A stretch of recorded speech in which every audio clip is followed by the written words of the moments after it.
Everyone, real quick before I get started, I wanted to remind you that we do have two seniors graduating this year, Ozzy Flores and Leah Ward, and we have tables set up for them in the foyer up at the church building.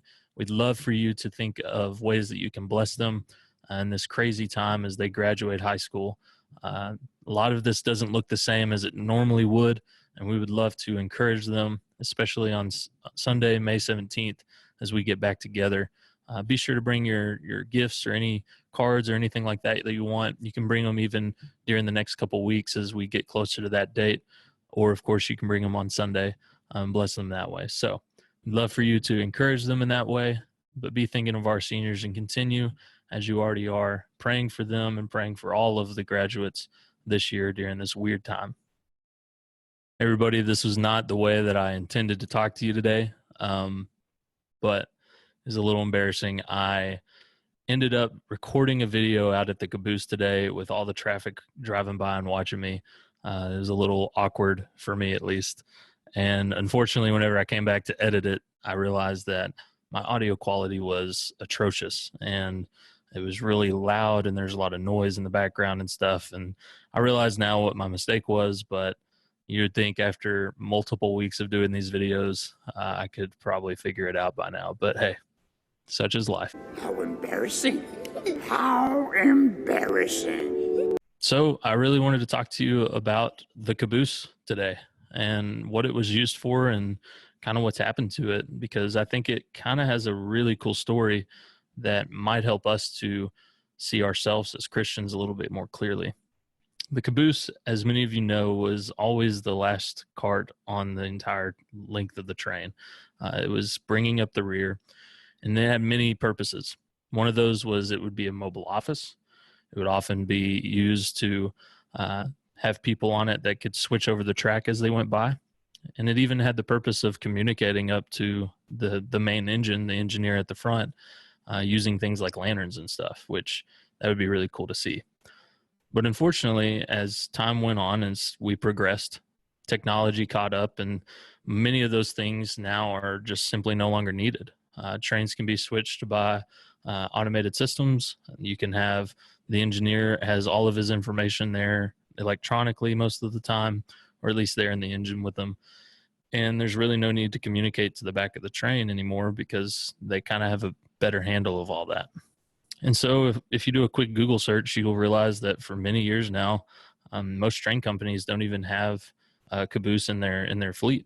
And so what they end up doing is they give them to towns like Winnsboro, and we stick them in our downtown, and they're a really cool centerpiece for us, kind of to remind us of a time gone by, so to speak.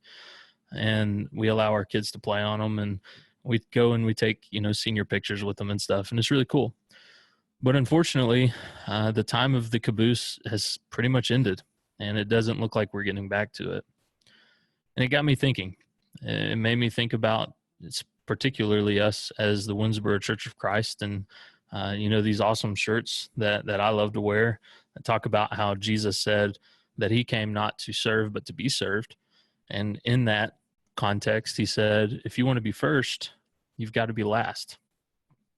And I wonder, do we as Christians in America, are we so caught up in ourselves? Are we so individualistic? Are we so, how do you say, high and mighty that we aren't willing to truly be last? Now, I'm not saying that we don't have a good heart and that we don't seek to serve others, because I believe we do. And I'm so proud to be in Winnsboro and so thankful that I'm here with a church family that does care about others. But I want us to really consider, are we often maybe a little bit too cautious to get down and really humble ourselves as Christ did?